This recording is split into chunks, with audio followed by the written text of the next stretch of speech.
चलो भाई, तो आज हम शुरू करने वाले हैं भाई क्या अपना इकोलॉजी का सेकंड चैप्टर। और चैप्टर का नाम क्या है? चैप्टर का नाम है बायोडाइवर्सिटी एंड कंजर्वेशन। समझ में आ रही बात आपके? क्या समझ में आती है? अभी तो शुरुआत ही करी है हमने। हाँ कर दोनों का हाँ जी आ रही समझ में। खैर, जो आपकी 12th क्लास की बायोलॉजी है बेटा, उसका सबसे लास्ट चैप्टर है बायोडाइवर्सिटी एंड कंजर्वेशन। ठीक है, थोड़ा सा ज्यादा बड़ा चैप्टर नहीं है, छोटा सा चैप्टर है। ठीक, और टेक्निकली अगर एक दिन में से हम पढ़ाने लगे तो 2-2.5 घंटे में, 1.5-2 घंटे में आराम से क्या हो जाएगा, पूरा हो जाएगा। ठीक है, तो चलिएगा आज हम शुरुआत करते हैं भाई बायोडाइवर्सिटी एंड कंजर्वेशन के बारे में। ठीक है, चलिए अब आप ये फोटोग्राफ देखिएगा। ये फोटोग्राफ क्या लग रहा है आपको? अगर आप इसकी फोटोग्राफ की शेप देखते हैं तो ये अर्थ के समान दिखाई पड़ रहा है आपको? नहीं दिखाई पड़ रहा है? गोला सा दिख रहा, ऐसा लग रहा है कि हाथ पर अर्थ रख रखी है, रख रखी, और उस अर्थ के अंदर आपको मल्टीपल टाइप्स ऑफ ऑर्गेनिज्म आपको दिखाई पड़ रहे हैं। अगर आप ध्यान से देख पा रहे हैं तो यहाँ पर इस अर्थ की शेप के गोले के अंदर क्या मौजूद है? अलग अलग टाइप की जो है ऑर्गेनिज्म मौजूद है। ठीक है, और यही जो चीजें होती हैं इसी को हम क्या बोलते हैं भाई? इसी को हम बोलते हैं बायोडाइवर्सिटी। क्या बोलते हैं भाई? बायो, अरे बोलो, बायोडाइवर्सिटी। सो रहे क्या? क्या बोलते हैं भाई? बायोडाइवर्सिटी बोलते हैं। चलिए, तो हमारे सामने टर्म आती है बायोडाइवर्सिटी। तो सबसे इजी फॉर्म में बता दो कि इसका मतलब क्या है। देखो, बायो का मतलब किससे होता है? लाइफ से होता है, और डाइवर्सिटी का मतलब होता है वैरायटीज से। किससे होता है भैया?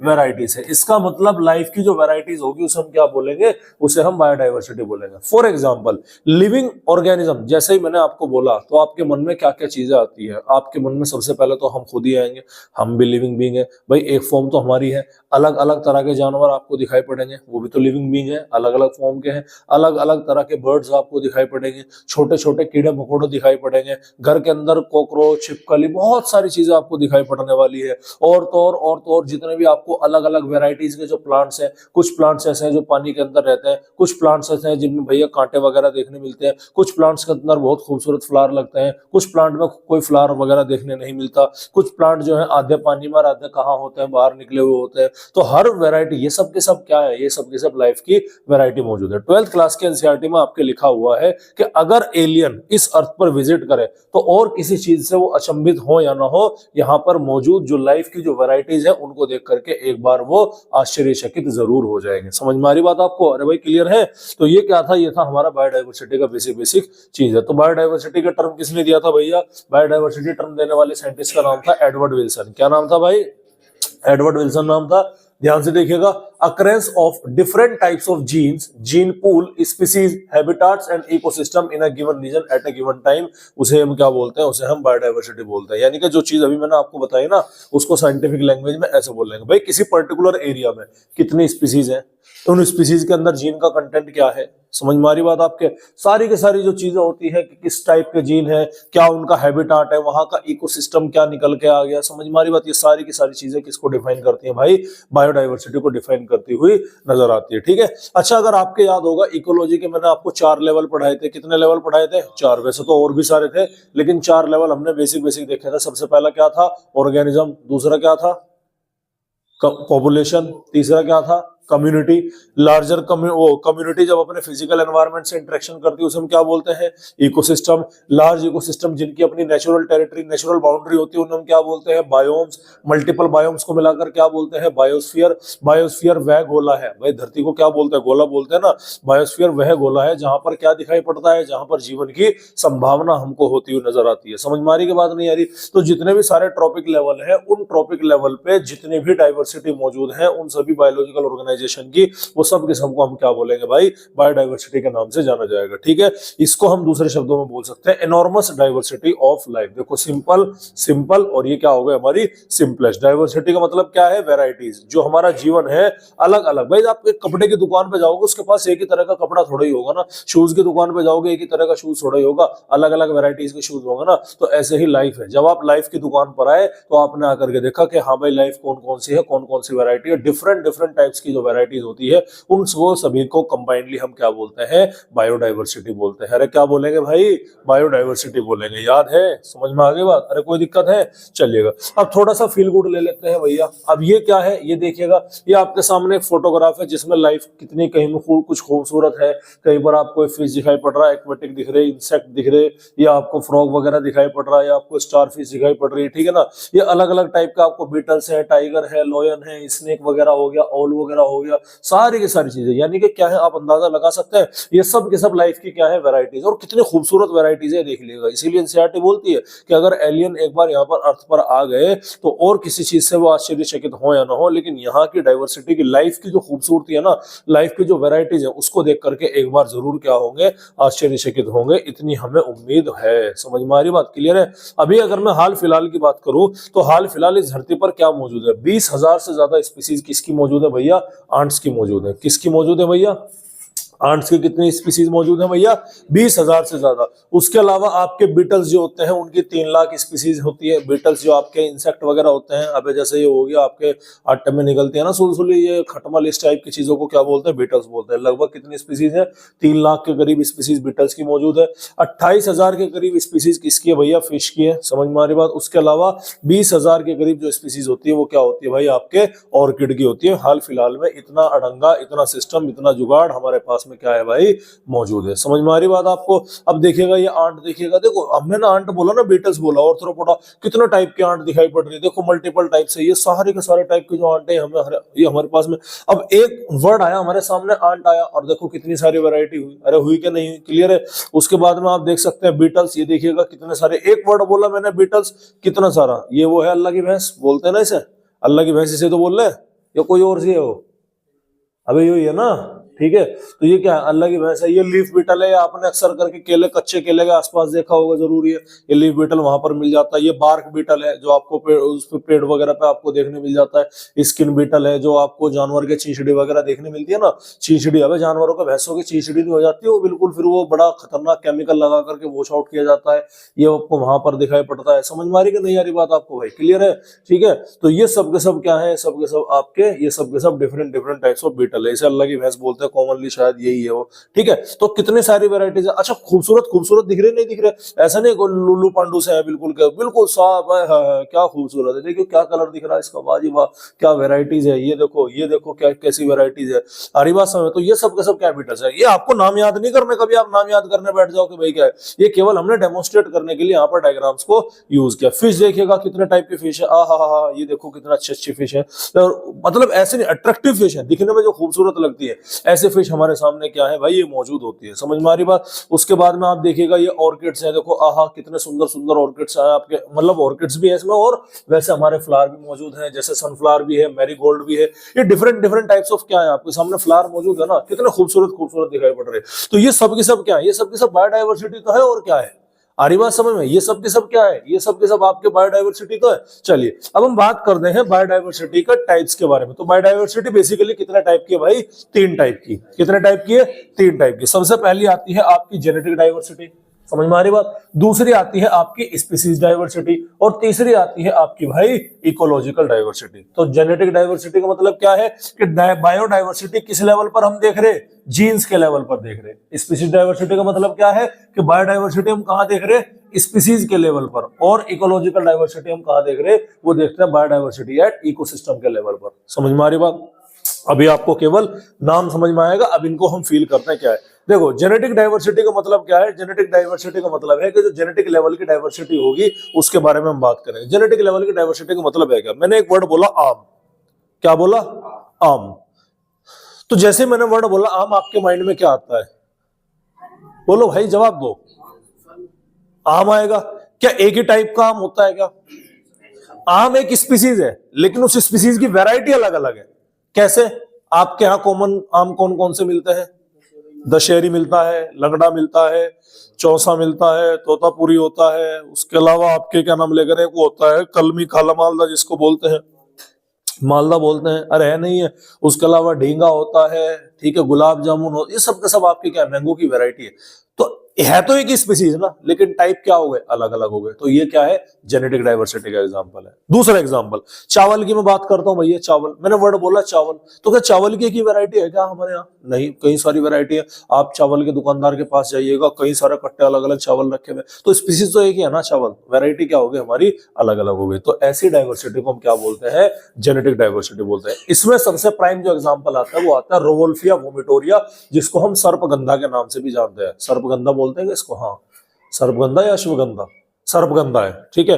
तो रोवोल्फिया वोमिटोरिया, इसको हम क्या बोलते हैं भैया, इसको हम कॉमनली सर्पगंधा के नाम से जानते हैं। समझ में आ रही बात। और इसकी खास बात क्या है, इसकी खास बात यह है कि इसके अंदर एक एक्टिव इंग्रेडिएंट होता है जिसका नाम क्या होता है, जिसका नाम होता है रेसरपाइन। क्या नाम होता है, रेसरपाइन। और ये हार्ट की हेल्थ के लिए बहुत यूजफुल होता है। किसके लिए भाई, हार्ट की हेल्थ के लिए। हाई बीपी वाले जो पेशेंट होते हैं उनके लिए क्या होता है, सर्पगंधा रोवोल्फो यूमेटोरिया के अंदर का जो रेसरपाइन का इंग्रेडिएंट है वो हाईली क्या होता है, हाईली यूजफुल होता है। अब ये कहां मिलेगा, ये मिलेगा आपको हिमालय पर्वत पर। कहां मिलेगा भैया, हिमालय पर्वत पर। अब जितना आप हिमालय पर्वत पर ऊंचाई पर चढ़ते जाओगे इतना ही रेसरपाइन का कंटेंट आपका प्लांट के अंदर क्या होता चला जाएगा, बढ़ता हुआ नजर आएगा। समझ में आ रही बात। तो लिखा भी है कि ग्रोइंग होता है different region of Himalayas based on the different concentration of reserpine. यानी कि आप जितना ऊपर जाओगे रेसरपाइन की कॉन्सेंट्रेशन उतनी ही ज्यादा बढ़ती चली जाएगी। तो वो जो ऊपर वाली स्पीसीज है वो नीचे वाली से तो एडवांस हो गई कि नहीं होगी। हालांकि स्पीसीज तो कॉमन है, स्पीसीज सेम है, लेकिन जीन्स के लेवल पर थोड़ा सा जो वेरिएशन आ रहा है उसे हम क्या बोलते हैं, जेनेटिक डाइवर्सिटी के नाम से जाना जाता है। जैसे कि 50,000 के करीब वैरायटी किसकी है भैया, चावल की है। हरी बात समझ में। उसके अलावा 1,000 के करीब वैरायटी कहाँ है, हमारी आम की होती है। तो ये सब के सब क्या है, ये सब के सब आपकी जेनेटिक डाइवर्सिटी। ये देखिएगा, ये आपने शायद देखा भी होगा, ये रोवोल्फिया वोमेटोरिया का जो है आपका एक्टिव इंग्रेडिएंट फ्लावर है, फूल है, जिसको आप क्या करते हैं, फ्लावर बोलेंगे सॉरी से, ये फ्रूट बोलेंगे, जिसको हम क्या करते हैं, जिसको हम कंज्यूम करते हैं, जो कि हमारे काम के लिए होता है। ठीक है। हालांकि हमारे लोकल में एक थोड़ा सा वो भी होता है, ये जहरीला पौधा भी पाया जाता है हमारे लोकल एरिया में, तो उसको अवॉइड करें। चावल देखिएगा कितने अच्छे अच्छे चावल दिखाई पड़ रहे हैं आपको, है नहीं है, ये सब के सब चावल की वैरायटीज हो गई। ये देखिएगा मैंगो और अल्फेंजो आम है, महाराष्ट्र का बड़ा फेमस आम होता है अल्फेंजो। समझ में आ रही बात आपके। उसके अलावा कर्नाटका का तोतापुरी होता है, जिसे हमारे यहाँ तोतापरी बोलते हैं बेसिकली। ठीक है। उसके अलावा दशहरी यूपी का तो बड़ा फेवरेट है, दशहरी हुआ, यूपी में लंगड़ा भी है। ठीक है। और ये आपका जो चौसा मेन आम होता है, चौसा कहाँ का होता है, हिमाचल प्रदेश का मेन आम है, वहां पर ज्यादा उसकी होती है। मालदा कहाँ का होता है भैया, भैया पश्चिम बंगाल का आम है। तो मतलब देखो कितने सारे वैरायटी आम की। अब है तो सभी आम ना, लेकिन अलग अलग जीन्स इसके अंदर पाए जा रहे हैं। स्पीसीज कॉमन है, जीन्स अलग अलग है। दैट्स व्हाई इसको हम क्या बोलेंगे, जेनेटिक डाइवर्सिटी के नाम से जाना जाएगा। बोलो भाई, यहां तक समझ में आई कि नहीं ये बात है भाई, यहां तक समझ में आई। चलिए अब हम सेकंड बात करते हैं भाई स्पीसीज डाइवर्सिटी के बारे में। किसके बारे में बात करें, स्पीसीज। हमने कहा कि स्पीसीज कहां ज्यादा है कहां कम है, वैरायटी किस दुकान पर कपड़ों की ज्यादा है, किस दुकान पर कम है। सर फलाने दुकानदार के पास में वैरायटी ज्यादा है एज कंपेयर टू फलाना दुकानदार। समझ मारी बात। तो हमने क्या नाम दे दिया, स्पीसीज डाइवर्सिटी दे दिया। तो डाइवर्सिटी किस लेवल पर है आपका, स्पीसीज लेवल का। जैसे कि मैं बताऊं कि जो अगर मैं एम्फीबियंस की बात करूं, एम्फीबियंस ऐसे ऑर्गेनिज्म होते हैं, ऐसे जानवर होते हैं जो जमीन और पानी दोनों पर रह सकते हैं। जैसे कि मेंढक आपका, समझ मारी बात, ये आपका जमीन पे भी सर्वाइव कर लेगा और पानी में भी सर्वाइव कर लेगा। समझ मारी बात आपका, क्लियर है। तो ऐसे ऑर्गेनिज्म को हम क्या बोलते हैं, एम्फीबियंस बोला जाता है। तो एम्फीबियंस अगर मैं बात करूं वेस्टर्न घाट की, वहां पर एम्फीबियंस का नंबर ज्यादा है एज कंपेयर टू आपके क्या हो गया, ईस्टर्न घाट की बात कर रहा हूं। देखो शायद यहाँ पर डायग्राम हमारे एडिड है क्या, नहीं है, चलिएगा कोई बात नहीं। तो वेस्टर्न घाट में जो है हमारे एम्फीबियंस का नंबर क्या होता है, ज्यादा होता है एज कंपेयर टू ईस्टर्न घाट, क्योंकि वहां पर स्पीसीज की वैरायटी ज्यादा है,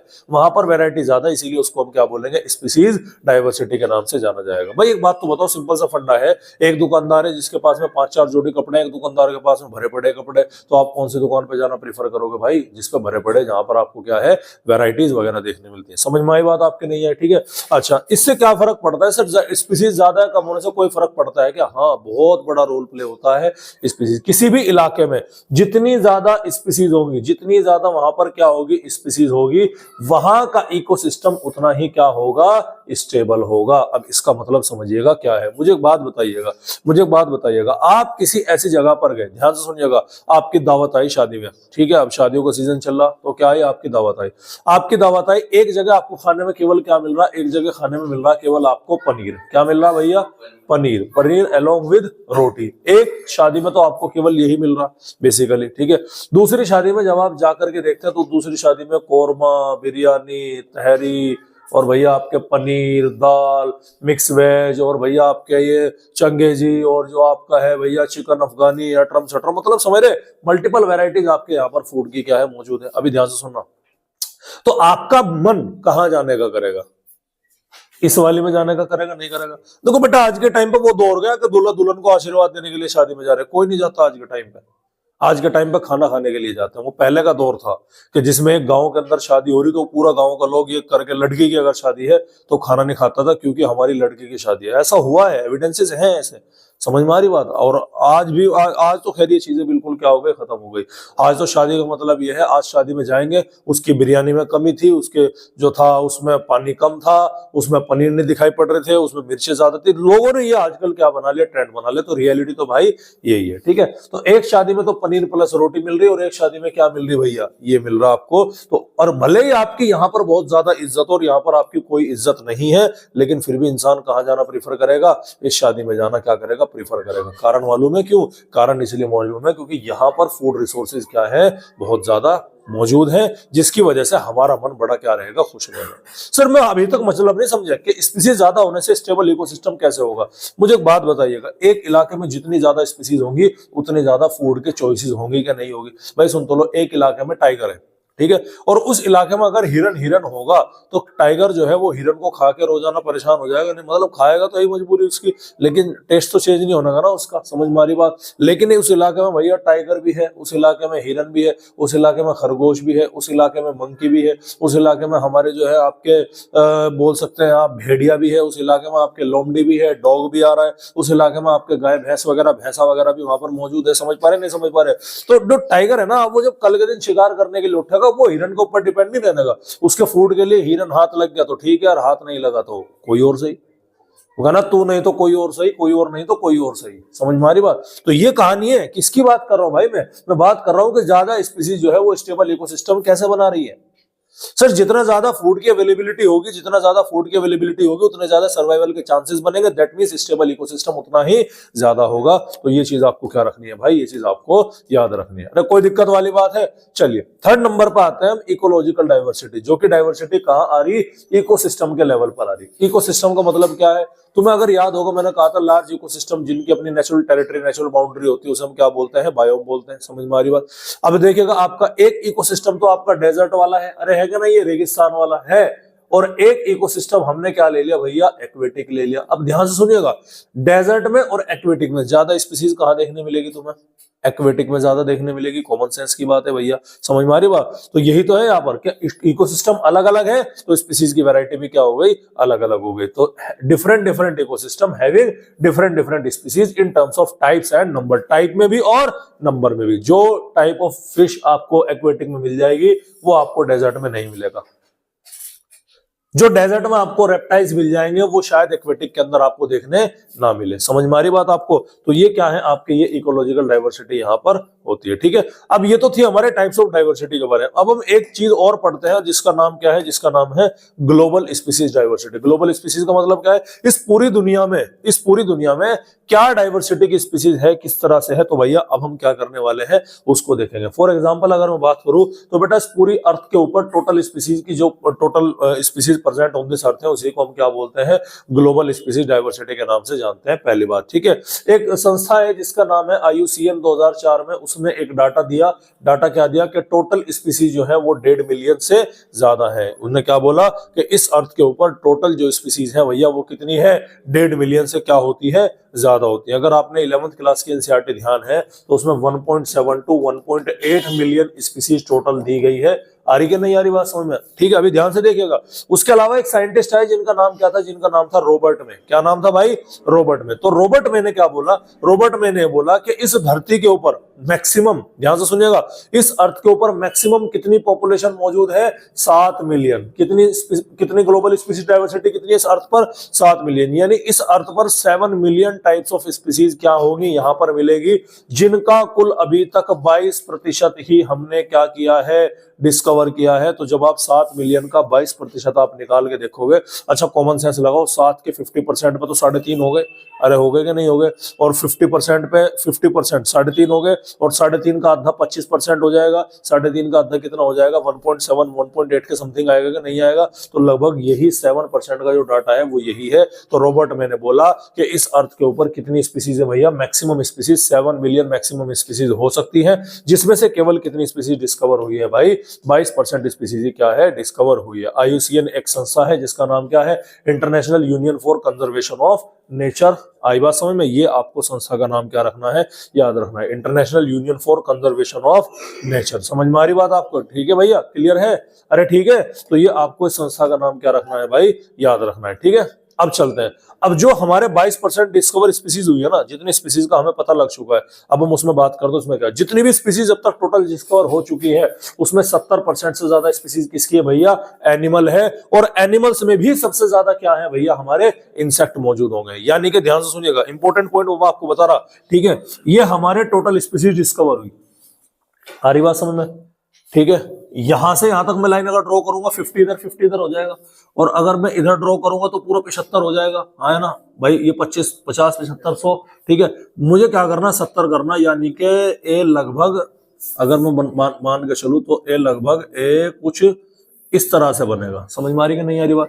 ये पूरा का पूरा गोला क्या है, टोटल स्पीसीज बनी। इस पूरे के पूरे गोले में ये क्या है आपके, ये है आपके एनिमल्स हैं। क्या है भैया, एनिमल्स है। और ये आपके क्या हो गए, ये आपके प्लांट्स हो गए। अभी कहानी खत्म नहीं हुई, ध्यान से सुनिएगा, ये भी सारे के सारे प्लांट्स नहीं है, ध्यान से सुनिएगा, ये भी सारे सारे प्लांट्स नहीं, इसमें भी हो। इसके अंदर क्या मिलेगा, इसके अंदर आपको फंजाई भी देखने मिलेगी। क्या देखने मिलेगी, फंजाई भी देखने मिलेगा। समझ में आ रही बात आपको? इसके अंदर आपको जो है एल्गी भी देखने मिलेगी, इसके अंदर आपको ब्रायोफाइटा भी देखने मिलेगा, इसके अंदर आपको टेरिडोफाइटा भी देखने मिलेगा, इसके अंदर आपको जिम्नो भी देखने मिलेगा, इसके अंदर आपको एंजो भी देखने मिलेगा। यानी कि जितनी भी टोटल स्पीसीज डिस्कवर हुई है 70% से ज्यादा क्या है, एनिमल है, और बाकी की क्या है, आपके प्लांट्स है। प्लांट्स में फंजाई वगैरह स्पीसीज सब कुछ क्या है, आपको यहाँ पर देखने मिलेगा। पहली बात। दूसरा जो पॉइंट आपको ध्यान रखना है वो ये कि जो एनिमल डिस्कवर हुए ना, इन एनिमल में भी सबसे ज्यादा, सबसे मैक्सिमम, यानी कि समझ गए ना, इस एनिमल में भी ये वाले की बात कर रहा मैं, मैक्सिमम, ये आपके क्या है भैया, ये आपके इंसेक्ट हैं। ये डाटा आपको क्या रखना, बहुत इंपॉर्टेंट है, याद रखना है, ठीक है, क्लियर है। तो यही तो भाई मैंने यहां पर बोला है भाई, यही तो बोला कि 70% से ज्यादा स्पीसीज एनिमल्स के, मैक्सिमम इंसेक्ट है, ऑलमोस्ट 70% ऑफ ऑल एनिमल्स, ठीक है। सेकंड क्या बोला मैंने, 22% स्पीसीज पे क्या रखा आपने, प्लांट रखा, जिसमें मैक्सिमम क्या है, फंजाई है, जिनका नंबर वर्टिब्रेट से क्या होगा, ज्यादा होगा। और इस बात को सत्यापित करने के लिए ये मेरी एनसीईआरटी का डायग्राम है, ठीक है। वर्टिब्रेट और इनवर्टिब्रेट, ये दोनों क्या है भैया, ये दोनों के दोनों ही आपके एनिमल्स है। क्या है भैया आपके, ये दोनों के दोनों आपके एनिमल्स है। अब इन एनिमल्स को ध्यान से देखेगा, इन एनिमल्स को ध्यान से देखेगा, ये आपका पूरा का पूरा ग्रुप किसका है भाई, इंसेक्ट का दिखाई पड़ रहा। बाकी के सब जानवर कहाँ हैं, यहाँ पर मौजूद है। लेबलिंग ध्यान से रखिएगा, एनसीईआरटी के अंदर का डायग्राम है, ये पाई चार्ट एनसीईआरटी का है, तो यहाँ से लेबलिंग हटाकर पूछ सकते हैं। फॉर एग्जांपल वो इसे हटा दे, बताओ क्या है, ये नीले वाला क्रस्टेशियंस है, इसे हटा दे, बताओ ये ग्रीन वाला क्या है, मोलस्का है। समझ रहे नहीं समझ रहे? दूसरा हम बात करते हैं वर्टिब्रेट के बारे में। वर्टिब्रेट में सबसे ज्यादा क्या दिखाई पड़ेगी तुम्हें, फिश दिखाई पड़ेगी, मैमल्स हैं, बर्ड्स हैं, रेप्टाइल्स हैं और एम्फीबियंस है। प्लांट के केस में क्या दिखाई पड़ रहा, प्लांट के केस में फंजाई सबसे ज्यादा और एंजियोस्पर्म है। उसके बाद में आपके एल्गी हुआ, ये लाइकेंस हुआ, ये मोसिस हुआ और ये टेरिडोफाइटा वगैरह यहाँ पर हो गया। तो ये डायग्राम, ये पाई चार्ट आपको अच्छे से देखना है, ये हमारे काम का छाप पाई चार्ट हो सकता है, यहाँ पर एग्जाम से क्वेश्चन बनने की पूरी संभावना है। अरे कोई दिक्कत वाली बात है, चलेगा। अभी मैंने इसमें कहीं पर भी बैक्टीरिया का जिक्र नहीं करा, अरे करा तो नहीं, मैंने करा तो नहीं कहीं पर जिक्र, मतलब बैक्टीरिया को हमने इसमें शामिल नहीं किया, ठीक है। तो biologist are not sure about the number of prokaryotic species, biologist को अभी नंबर ऑफ प्रोकैरियोटिक स्पीसीज के बारे में जानकारी नहीं है, और ऐसा इसलिए हो सकता है कि conventional taxonomy method are not suitable for identify microbial species. जो हमारे पास में अब तक जो हमारे पुरानी टेक्निक हम यूज कर रहे हैं वो सुटेबल नहीं है माइक्रोब्स को आइडेंटिफाई करने के लिए, और कई सारी स्पीसीज जो है उसको हम कल्चर नहीं कर सकते लैब के अंदर। बहुत सारी स्पीसीज ऐसी है जिनको हम लैब में कल्चर करके स्टडी के लिए रख भी नहीं सकते। समझ में आ रही बात आपको? फॉर एग्जांपल एक छोटा सा तो वायरस था जिसका नाम क्या था, कोरोना वायरस, लंका लगा दी थी 2019 में, 2020 में दुनिया रोक दी। कोई कहता है कि तू, मतलब हम कहते थे कोरोना वायरस को, तू क्या है बे, कोरोना वायरस ने 2020 में हमें कह दिया तुम क्या हो बे। समझ में आ रही बात? रोक दी नहीं रोक दी, सारी की सारी दुनिया, सब रुका पड़ा था सिस्टम, इसमें कोई दिक्कत वाली बात नहीं थी, लेकिन फिर भी हो गई थी दिक्कत, हो गई। तो ये global speech diversity. Sir India में भी तो बताओ, इंडिया में बायोडाइवर्सिटी जितना भी टोटल वर्ल्ड में जमीन का एरिया है, लैंड एरिया है, उसका लगभग 2.5% कहाँ है, इंडिया के अंदर है। टोटल जमीन जितनी भी वर्ल्ड में है 2.5% अकेली कहाँ है उसकी, इंडिया के अंदर मौजूद है। जितनी भी टोटल बायोडाइवर्सिटी अर्थ पर मौजूद है उसकी लगभग 8% कहाँ है भैया, इंडिया के अंदर है। और ऐसी और ये 8% बहुत ज्यादा नंबर होता है, कभी कम ले लो आप इसे, मैं बता रहा हूं आपको। और ऐसी जहां पर बायोडाइवर्सिटी का नंबर बहुत ज्यादा मौजूद है, ऐसी टोटल 12 एरिया है, तो उनको हम क्या बोलते हैं, 12 मेगा डाइवर्सिटीज कंट्रीज के नाम से बोलते हैं, जिनमें से इंडिया क्या है भैया, एक कंट्री है। 12 कंट्री जहां पर डाइवर्सिटी बहुत अच्छी खासी है, उनमें से इंडिया भी क्या है, एक है। इंडिया के अंदर 45,000 स्पीसीज प्लांट की है, 90,000 स्पीसीज एनिमल की क्या हो चुकी है, डिस्कवर हो चुकी है। 1 लाख स्पीसीज प्लांट की और 3 लाख एनिमल की स्पीसीज अभी भी डिस्कवर होनी बाकी है। ये इंडिया का डाटा है। और कई सारी स्पीसीज ऐसी है बेटा जो डिस्कवर होने से पहले ही क्या हो चुकी आई, और डिस्कवर होने से पहले क्या हो गई, खत्म हो गई, एक्सटिंक्ट हो गई। तो ये और इंटरेस्टिंग बात यहां पर निकल के आती है। ये आपकी 12 मेगा डाइवर्सिटी वाली कंट्री है। तो इसमें मैं आपको बता दूं, इसमें नाम याद करने की आपको कोई जरूरत नहीं है, केवल देख लीजिएगा। ऑस्ट्रेलिया हुआ, Brazil, China, Colombia, Ecuador, India, Indonesia, Madagascar, Malaysia, Mexico, Peru और ज़ैरी। समझ में आ रही बात आपको? तो टोटल ये 12 कंट्री है जहां पर जो है बायोडाइवर्सिटी सबसे मैक्सिमम मानी जाती है वर्ल्ड के अंदर। और इंडिया के पास में लगभग 8% इस टोटल बायोडाइवर्सिटी का कंजम्पशन यहाँ पर 8% के करीब हमको देखने मिलेगा। बोलो भाई, यहां तक समझ में आएगी नहीं ये बात आपके? उसके बाद में आता है पैटर्न ऑफ बायोडाइवर्सिटी। किसके बारे में बात करेंगे? पैटर्न ऑफ बायोडाइवर्सिटी के बारे में बात करेंगे। अच्छा मुझे एक बात बताओ, जितनी स्पीसीज हमारे यहाँ पर हमारे इस एरिया में मौजूद है, क्या जितनी स्पीसीज, जितने टाइप ऑफ स्पीसीज हमारे यहाँ पर है, क्या उतने टाइप ऑफ स्पीसीज हमारे वहां पर मिलेगी? क्या रेगिस्तान के अंदर देखने मिलेगी? क्या राजस्थान में देखने मिलेगी? नहीं। जो डाइवर्सिटी इंडिया के अंदर है, क्या वो डाइवर्सिटी कनाडा के अंदर मिलेगी? क्या जो डाइवर्सिटी इंडिया के अंदर है, क्या वो डाइवर्सिटी रशिया में मिलेगी? क्या जो डाइवर्सिटी रशिया की है, क्या वो डाइवर्सिटी इंडिया के अंदर देखने मिल सकती है? क्या नहीं। इसका मतलब ये हुआ कि सर हमने तो एक चीज देखा कि जैसे जैसे हम कहीं ना कहीं अलग अलग इलाके में जा रहे होते हैं तो वहां पे हमें कोई चीज ऐसी दिखाई पड़ती है जो हमारे इलाके की नहीं है। पॉसिबल है भैया? अरे पॉसिबल है ना।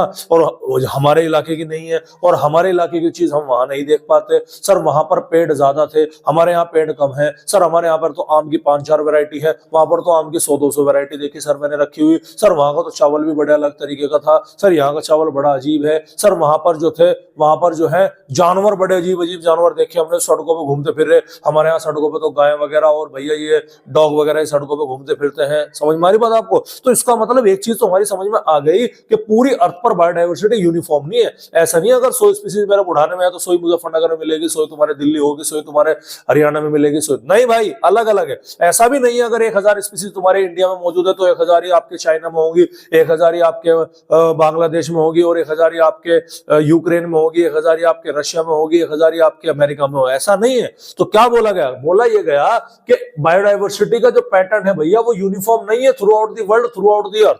पूरी धरती पर स्पीसीज एक जैसी नहीं है। और इसका रीजन क्या है? इसके 2 रीजन है। सबसे पहला है लैटिट्यूडनल ग्रेडियंट और दूसरा होता है species area relationship. Latitudinal gradient मैं आपको बता चुका हूं, कहां बताया था? ऑर्गेनिज्म एंड पॉपुलेशन वाले चैप्टर के अंदर। ठीक है, चलिए। तो लैटिट्यूडनल ग्रेडियंट का मतलब समझने से पहले आप ये देखिएगा, ये चलो मैं आपको बना देता हूं। देखो, अगर आपके ध्यान होगा तो मैंने आपका क्या बनाया था? मैंने आपकी अर्थ बनाई थी। क्या बनाई थी? ये अर्थ की बीचों बीच लाइन, इसे हमने क्या बोला था? इक्वेटर। ये 0 डिग्री की लाइन कंसिडर करी जाती है। क्यों? यहाँ पर क्या है आपका? सन। समझ में आ रही बात? अभी ध्यान सुनिएगा। इस अर्थ के पास वाला जो रीजन है इसको हमने क्या नाम दिया भैया? ट्रॉपिक्स का नाम दिया। अबे दिया था क्या? याद करो, कौन सा रीजन है? ट्रॉपिक्स वाला रीजन है। इसके ऊपर वाले को हमने क्या बोला था? टेम्परेट। वैसे तो सब ट्रॉपिक वगैरह बहुत आते हैं लेकिन हमने इजी और क्लासिफाई कर दिया। इससे अगले वाले को हमने क्या नाम देखा? टेम्परेट देखा। और इधर वाले को हमने क्या बोला? ये भी आपका पोल है और ये भी आपका क्या है? पोल है। ये कौन सा पोल है? North pole. और ये क्या हो गया? आपके साउथ पोल। ठीक है, तो मैंने आपको ये भी बताया था कि जैसे सूरज सबसे तेज कहां पड़ेगा? यहाँ पर, इसीलिए यहाँ पर क्या होगी? ज्यादा गर्मी होगी। लेकिन जैसे जैसे हम ऊपर की तरफ को जाएंगे तो लाइट क्या होती चली जाएगी? कम होती चली जाएगी। समझ में आ रही बात? अब लाइट जिस इलाके में जितनी कम है वहां की पॉपुलेशन क्या होगी? उतनी कम होगी। पॉइंट की बात है भैया। तो ध्यान सुनिएगा, क्योंकि ट्रॉपिक वाले रीजन पर सूरज लगातार पड़ रहा है इसीलिए ट्रॉपिक की डाइवर्सिटी क्या है? बहुत ज्यादा है। अब जैसे जैसे तुम ट्रॉपिक से ऊपर की तरफ को चढ़ते चले जाओगे, नंबर ऑफ स्पीसीज क्या होगा? डिक्रीज होता चला जाएगा, क्योंकि सोलर रेडिएशन भी क्या होगा?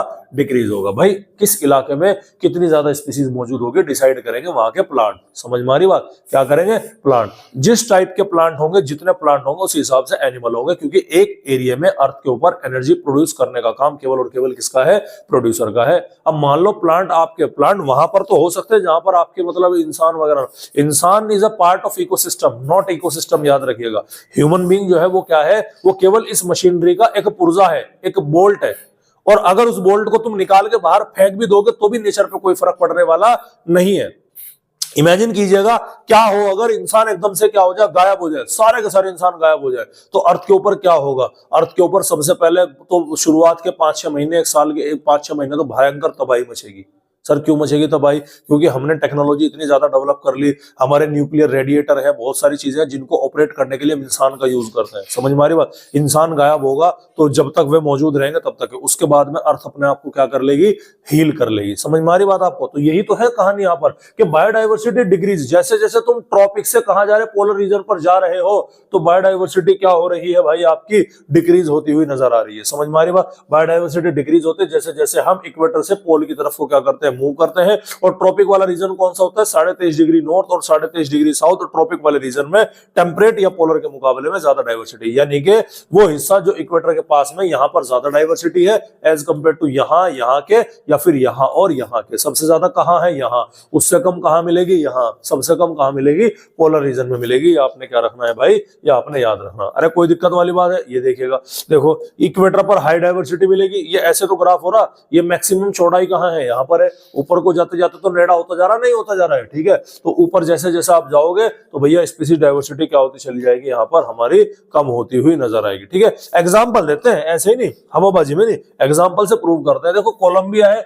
कोलंबिया कहाँ है? इक्वेटर के पास में। कितनी स्पीसीज बर्ड्स की है? आपके 1400 स्पीसीज बर्ड्स की है। अभी ध्यान से देखिएगा, मैं डायमेंशन फिर बना देता हूं, ठीक है। ये आपका इक्वेटर है, ये 23.5 डिग्री ऊपर नॉर्थ का हो गया, ठीक है, 23.5 डिग्री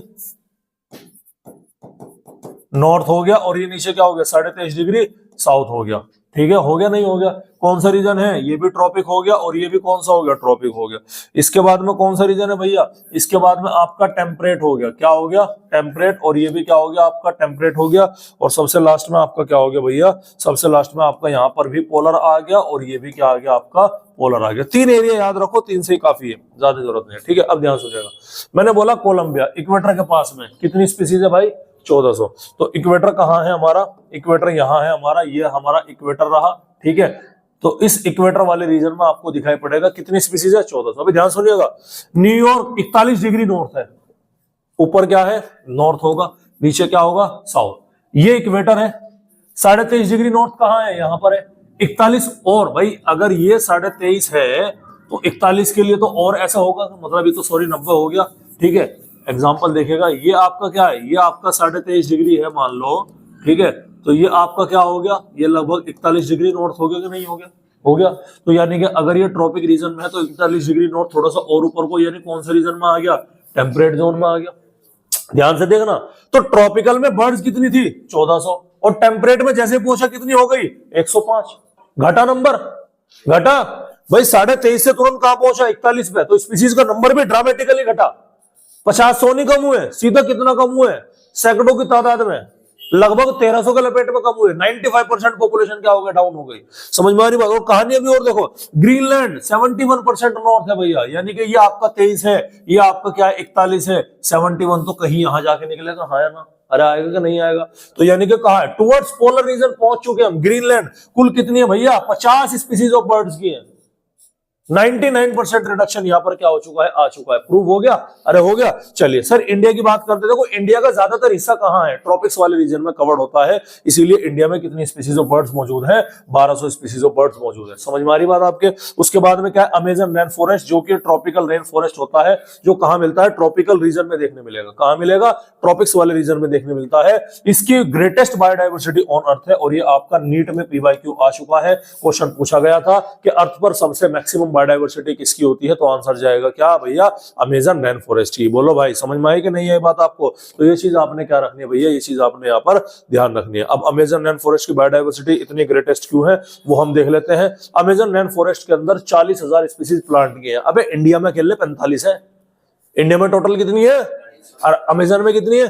40। इंडिया में कितने एनिमल है? 90,000। आ रही बात समझ में? यहां पर अब देख लो भैया, 3000 स्पीसीज किसकी है भैया? फिश की है। 1300 स्पीसीज किसकी है? बर्ड्स की है। इंडिया में कितनी बर्ड है? 1200। अमेजन में कितनी है? 1300। 427 स्पीसीज मैमल्स की है, 427 स्पीसीज एम्फीबियंस की है, 378 स्पीसीज रेप्टाइल्स की है, मतलब सांप सलिंडों की, ठीक है। 1,25,000 स्पीसीज इनवर्टिब्रेट्स मतलब मच्छर मक्खियों की है भैया, इनवर्टिब्रेट। समझ में आ रही बात? ठीक है। अर्थवर्म वगैरह 2 मिलियन स्पीसीज इंसेक्ट की अभी भी डिस्कवर की जानी बाकी है, यानी कि 1.25 लाख स्पीसीज इनवर्टिब्रेट की हमारी आ चुकी है। 20 लाख स्पीसीज इनवर्टिब्रेट्स को अभी भी डिस्कवर किया जाना भाई क्या है? बाकी है। इंसेक्ट को 20 लाख इंसेक्ट अभी भी डिस्कवर हो सकते हैं, ऐसा वहां पर कंसिडर किया जा रहा है इस पैटर्न को देख करके। समझ में आ रही कि नहीं आ रही बात? सवाल ये सर, ट्रॉपिक में आखिर ऐसा क्या है जो और कोई नहीं है? आखिर ट्रॉपिक में इतनी बायोडायवर्सिटी हमको देखने क्यों मिल रही है? क्या मसला है ट्रॉपिक वाले रीजन का? तो बेटा ट्रॉपिक वाला रीजन इक्वेटर के पास होता है, through out the year solar radiation वहां पर कांस्टेंट रहता है, वो चेंज नहीं रहता, और स्पीसीज का बनना समय का बहुत लंबा चक्र होता है। ऐसा नहीं कि 100-200 साल में, हजारों लाखों साल में जाकर के क्या बनती है, स्पीसीज बनती है। और कोई सारा एरिया अगर अनडिस्टर्ब तुम छोड़ दो तभी जाकर के क्या होगा, आपका वो काम होता है। तो क्या है region of greater biodiversity tropic में? क्या है? Since speciation is a function of time, species का बनना क्या है, समय के साथ साथ वाली प्रक्रिया है। और ट्रॉपिक वाले रीजन जो है इक्वेटर के पास में देखने मिलते हैं। नतीजा वहां पर बहुत ज्यादा सोलर एनर्जी है, सोलर एनर्जी है तो वहां पर प्लांट भी क्या होंगे, बहुत ज्यादा होंगे। जितने ज्यादा प्लांट होंगे उतनी ज्यादा फूड की अवेलेबिलिटी होगी और उतनी स्पीसीज यहाँ पर क्या होगी, डाइवर्सिटी हमको देखने मिलेगा, उतना ही स्टेबल इकोसिस्टम यहाँ पर है। तो ट्रॉपिक का सीधा शब्दों में आंसर बोल सकता हूं, क्योंकि ट्रॉपिक वाला स्टेबल इकोसिस्टम ज्यादा है as compare to other temperate और पोलर, इसीलिए वहां पर डाइवर्सिटी क्या है, ज्यादा है। उसके अलावा बहुत लंबे समय तक ये क्या किया गया, अनडिस्टर्ब रखा गया।